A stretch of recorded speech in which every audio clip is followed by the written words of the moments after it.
From Washington, D.C., this is Middle East Focus with Paul Salem. Welcome to Middle East Focus. This week we'll be talking about the upcoming parliamentary and presidential elections in Turkey. They were supposed to happen later in the year, but President Erdoğan brought them up to June 24.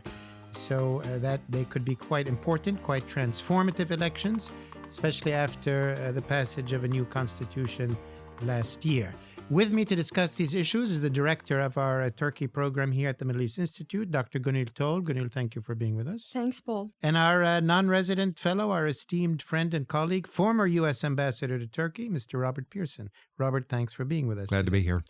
Gonul, let me start with you and explain to our audience what is happening on June 24, which elections, and then why are they important? Well, Turkish voters will cast their votes to elect their president and members of parliament. What is different this time is they will be casting their votes separately and simultaneously. That has never happened before. So what does that mean? So presidential and parliamentary elections are being held on the same day. In a parallel process. Yes. So we don't know how that will affect voter preferences. But so, yes, they will be electing the president and members of Turkish parliament. Mm-hmm.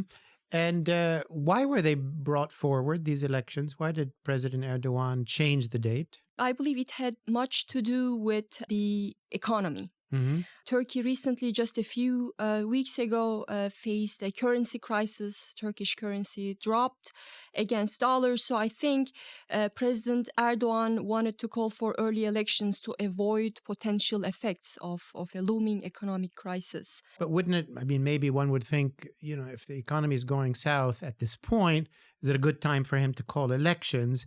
Might he want to postpone them? What's exactly, do you think, the logic of calling them while the economy is in crisis? Well, I don't think he will be able to contain the negative effects of the vulnerabilities that we're seeing in Turkish economy at the moment. So if he waits longer, I think if he holds the elections earlier, he can take measures to, in a way, save the day. But if he waits any longer, I think the voters will be feeling the negative repercussions of the problems. Do you mean because after the election, obviously, he hopes to be president? Worse. He will be, obviously, he hopes to be elected president. We'll get into that in a moment.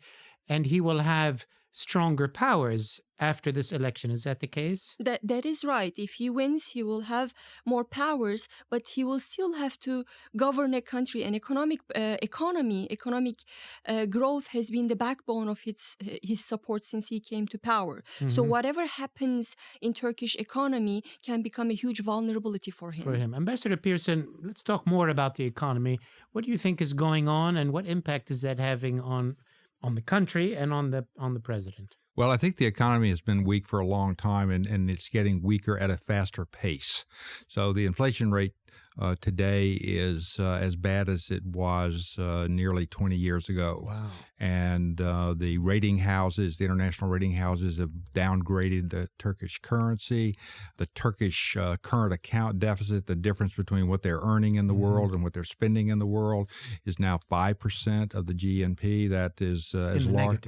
In the negative, yes, is now as large as it has been in years. The unemployment rate, probably, real stats are hard to find, but probably generally is about 10%, and youth unemployment rate is probably twice that much.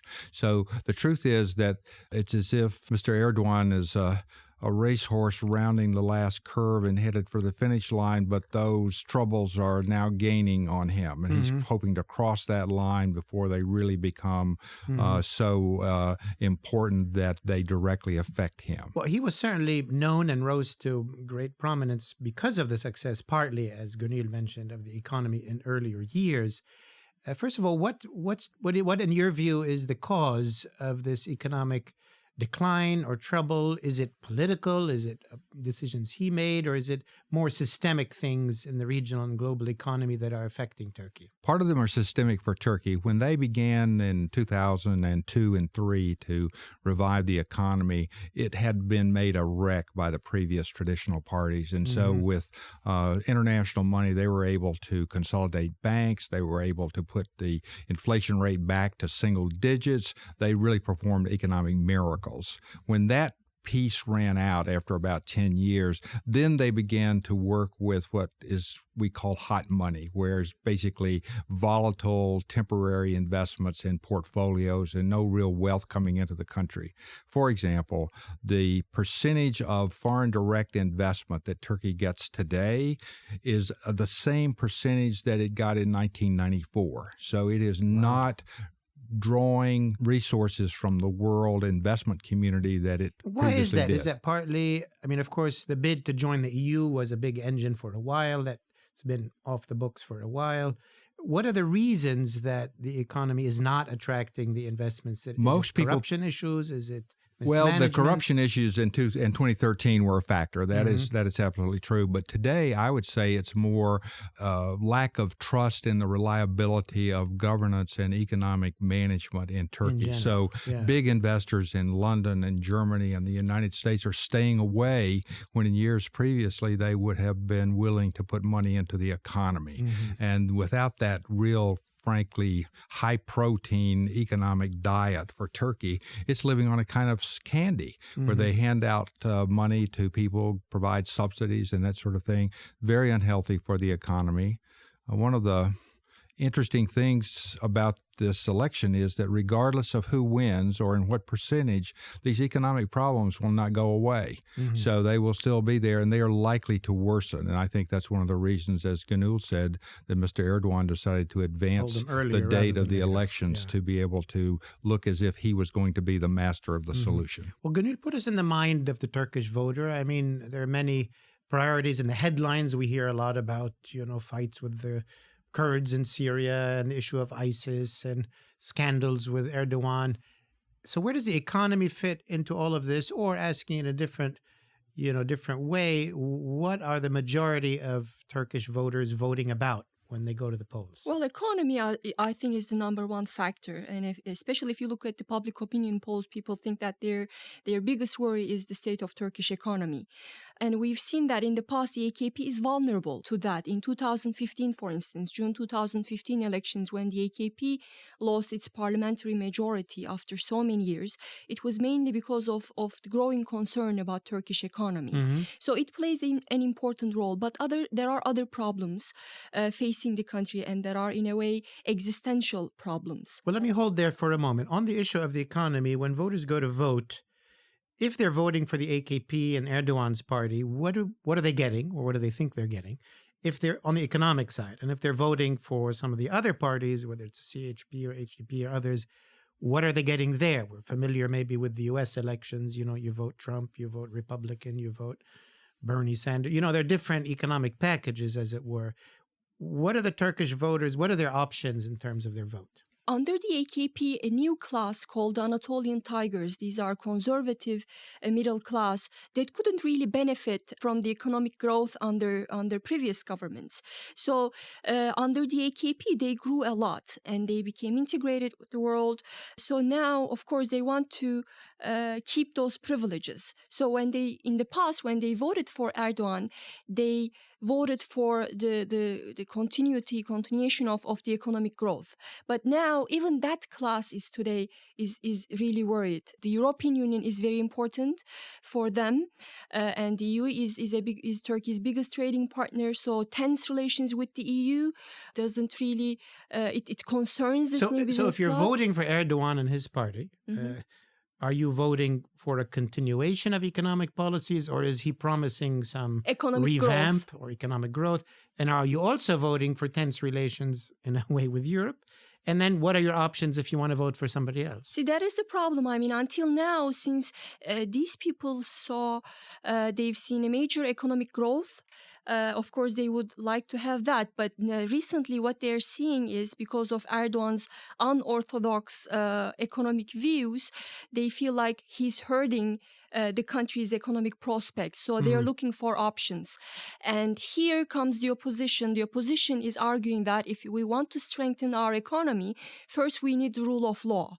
And without that, our economy depends on foreign direct investment. So to attract investment, we have to build a democratic institution. So that's the number one pledge of the opposition that is And which resonating parties well. are you referring to in this Well, case? the main opposition, center-left People's Republican Party candidate has promised that he will work on the economy and attract economic in foreign direct investment by building on institutions. Ambassador Pearson, if you went to sort of security issues, how is that, do you think, factoring into the election?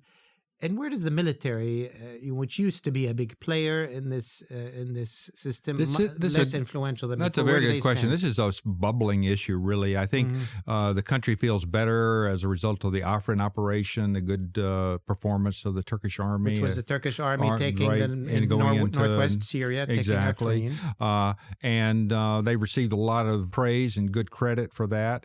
But recently, the courts sentenced a number of young cadets who allegedly, more or less accidentally, got caught up in the coup attempt of 2016, and the age maybe 22, 23, 24 to life without parole.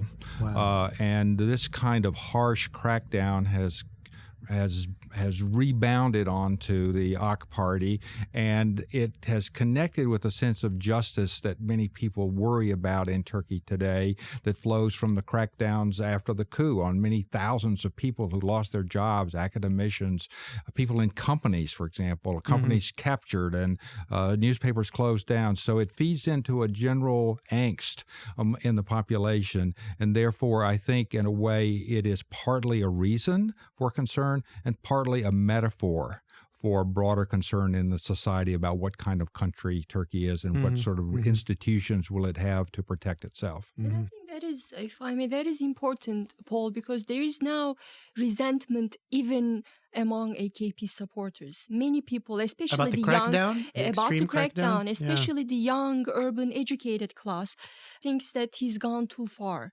And they really want a sense of normalcy in the country. And that's what the opposition is promising. Let me ask, I mean, in this election, is there any serious doubt about the outcome? And if there is actual doubt, would the president allow an outcome other than the one he wants? So a two-tiered question. First of all, is he in jeopardy? Well, especially the election for the presidency. Is there a candidate that could conceivably beat him? Well, I would like to think that this time the opposition has a real shot, despite the concerns over electoral fraud. The ruling party passed legislation that paved the way for electoral fraud, but there's still hope within the opposition that they have a real shot at defeating him this time. But the major concern here is the main opposition party. They fielded a great candidate. He has the common touch of Erdoğan. He has the oratorical skills of Erdoğan. And he's appealing beyond the CHP's traditional base, which is a good thing. But the key here is, and going back to what Bob just said, the key is to be able to appeal to the AKP's religious conservative voters. And I'm not sure whether that is possible. So that's why I think the likely outcome here is that Erdoğan will win the presidency, maybe not in the first round, but in the second round.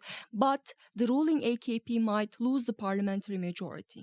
And keep in mind, too, that in April 2017, Mr. Erdogan lost all of the vote in the major cities. So that vote in Ankara and Istanbul, Izmir, around the country, that all went against him in the referendum. And that was a tremendous shock to him. So there's no reason to believe that those people have changed their minds about their opposition. And there's no way that I could know, maybe someone does, about how much more that sentiment may have spread, because at the time, we didn't see it before it was actually expressed. And this time, we may not see it to the extent that it exists until it is actually expressed. A bit similar to the elections in the U.S., where the cities went one way and the rural areas went another way. Another surprise, maybe you'd comment on it, the Kurdish vote in the referendum was interesting.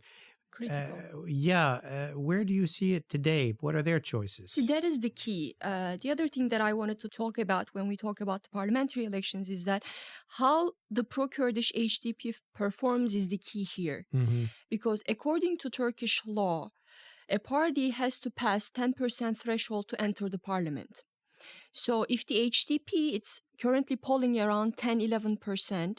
If the HDP cannot pass the 10% threshold, all of its seats will go to the one the that main party came second, which is Interesting. in the Kurdish districts, and that's usually the AKP. Mhm. So that will mean 70-80 seats, extra seats in the parliament So that's for a the AKP. big factor right So there. if the HDP fails to pass the threshold, the AKP will certainly capture the parliamentary majority. Mhm. Of course, they are doing the HDP's presidential candidate is in jail. He's leading the campaign from his prison cell. I think under normal circumstances, they would pass the 10% threshold. But there is the state of emergency, and recently there was a decision to move the ballot boxes in the Kurdish region. So, of course, these things raise doubts. Yes. Robert, you've been involved in U.S.-Turkish relations for a long time as ambassador and then in many other positions. Secretary Pompeo and the Turkish foreign minister met recently, at least agreed on Membish and some other issues which we talked about in a previous podcast. How do you see U.S.-Turkish relations now, and in particular, pivoting around these upcoming elections? What's something to watch for in that bilateral relationship? Well, I think that the real test will come after the elections, whatever that is. So while trying to suspend judgment about winners, in terms of national interest, the Manbij deal was a beginning, and every process is complicated, and this one especially so. But there are many reasons why Turkey and the U.S. could cooperate further east along the border. I realize that I'm deemed too optimistic by some, but the truth is the interests coincide. Russia can't do this. Iran can't do this, won't do this, and the Damascus government won't do this. So if there's further security along that border, the Turks and the Americans could work together. Interesting. And then there's a broader interest in controlling Iran. Iran's the only player in Syria today that wants more war, not less war.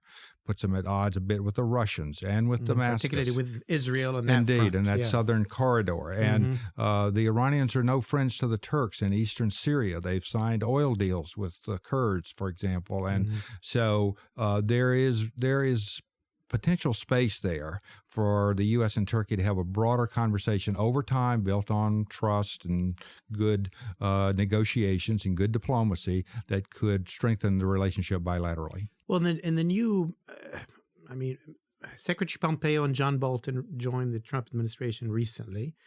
Secretary Pompeo has had meetings and so on. I haven't heard much from John Bolton on his recent views on Turkey. How do you assess those new team players vis-a-vis Turkey? What are they, what's their take on Turkey, do you think, when talking to President Trump? I think you see an interesting dynamic. Pompeo is in charge of the factory. He's in charge of the machinery, and therefore that gives him enormous power. And one of the reasons why he says he's going to recreate the strength of the State Department is because he wants to be able to use those resources to carry out his diplomacy. And he's a congressman, he is a military officer, he is a businessman, and he has a grounding quite different from the theoretical and academic approach that John Bolton has traditionally used. So I think that he, at the moment, is the driving force behind most of the major elements of President Trump's diplomacy, and we'll see. And he seems to and have, vis-a-vis Turkey, he seems rather pragmatic. In Turkey, he's pragmatic, exactly, and he gets along well with Secretary Mattis. So I think that that the chances of that remaining, at least with a pragmatic orientation from the American perspective, will continue, and we'll have to see what Turkey decides to do in another couple of weeks, depending on the outcome of the election. Okay. Final question to you, Gonul. Two-part question. Erdoğan is likely to win the election. What do you think are his priorities in the beginning of his new term? Well, he certainly has to. He will face a major economic downturn, and I think that will be his priority. But the question in my mind, and also I think I was just reading something this morning, and the leading economists of the world are also concerned, are worried about this. They don't know whether he will drop his unorthodox views of economy that haven't worked so far, and embrace the orthodox views or not. So far, the central bank, they've taken steps to halt the drop in Turkish currency, but the worry there is that these are just for the elections, and it will be business as usual after the elections. So that's the main you're concern. saying his priority will be economy. Yes. And also, I think another pressing problem facing Turkey is, of course, the Kurdish question. And what will happen to the Kurdish question will depend on how permanent the AKP's alliance with the Turkish nationalists will be. Something to watch as well. The second part of the question I was going to ask about, that in Parliament the results are likely to be more mixed. But in the new constitution, how much does the Parliament matter and how much power will it wield? Well, again, it will all depend on who captures the parliamentary majority. If the president and the parliament, if they do not belong to the same party, I think the parliament can play a role in terms of counterbalancing Erdoğan. But Erdoğan will still call the shots. The parliament can overturn presidential decrees, but still there are steps that Erdoğan can take in order to rule the country. A lot to watch for. Well, thank you very much. Thank you. Glad to be here. Ambassador Robert Pearson, former ambassador to Turkey, currently a senior fellow at the Middle East Institute, among many other things. Robert, thanks for being with us today. And director of our Turkey program and our frequent guest, good friend Gonul. Thanks for being with us, Gonul. Thanks, Paul. And I thank our director, Scott Zucchi, who makes sure we're on the air and everything is proceeding well. I thank your audience for tuning in, and we will see you next week.